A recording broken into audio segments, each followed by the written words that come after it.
Hello, I'm up in the Scottish Wildcat enclosure and I've just fed our wildcats their dinner for today, so they're quite happily munching away. Wallace is out there. So we've got 3 cats here and Wallace is our male, he's 11.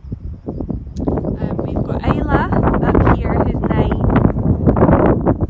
and then little Bonnie down here who's also 11. So Wallace and Bonnie are Isla's parents and they've been with us for a good number of years now. 2011 they came to us. So the Scottish Wildcat is our native feline, and we don't have any other native felines in the UK anymore. We did have the lynx at one point, but they've been extinct for a long time now. So the Scottish Wildcat, despite the name, was once found right across the UK, but they've shrunk back to pockets of the Highlands now. So they did descend from the European wildcat, and they moved across into the UK when there was still a land bridge to the rest of Europe. So between something like 9,000 and 7,000 years ago, they would have moved across the land bridge, and then the sea levels rose and we became an island, and so this species were isolated in the UK. So the UK was once also heavily forested as well, so that's why you did find them right across the country, but hundreds of years of deforestation and persecution as well has led to them shrinking back to the Highlands. So I think Wallace has maybe disappeared. Yeah, he'll have gone out a wee bit further into the walkway. So we get asked a lot, what is the difference between a Scottish Wildcat and a domestic cat? The simple answer is that they're completely different species. So the domestic cat, so if you've got a pet cat, they descended from a North African wildcat. So they have evolved in different ways, but they are very, very closely related and very similar. But I think if you had a domestic tabby cat and a Scottish wildcat sitting right next to each other, you would be able to tell which was which.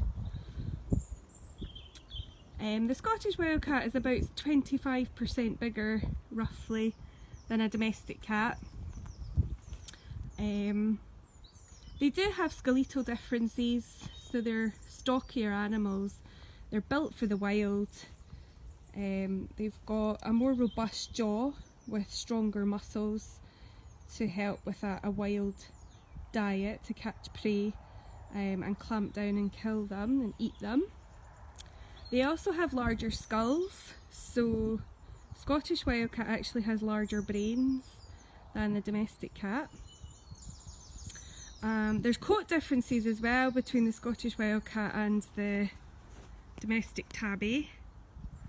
The easiest one to point out as Bonnie walks away from is that big thick tail. It's very unique to the Scottish Wildcat. That thick blunt tail with the black bands around it is very easy to pick out.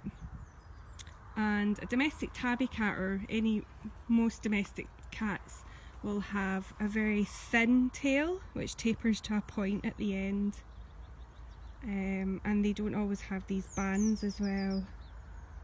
So that's quite distinctive. Scottish Wildcats have much thicker coats as well.